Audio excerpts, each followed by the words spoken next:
আজকে আবারও দেখা করতে চলে এসেছি চিকু মশাইয়ের সাথে।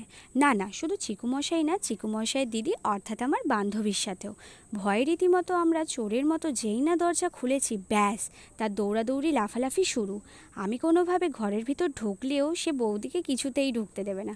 প্রায় 15 থেকে 20 মিনিট বাইরে থাকার পর অবশেষে তাকে ভোলানো গেছে।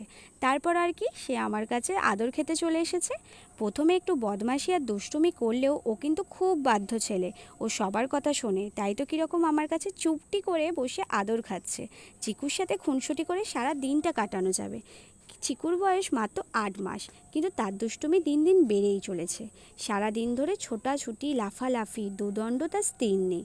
বান্ধবীর সাথে গল্প আর আড্ডা মেরে বাড়ি যাওয়ার সময় দেখি চিকু তার লেজ মুখে করে ধরবার জন্য গোল গোল করে ঘুরে যাচ্ছে।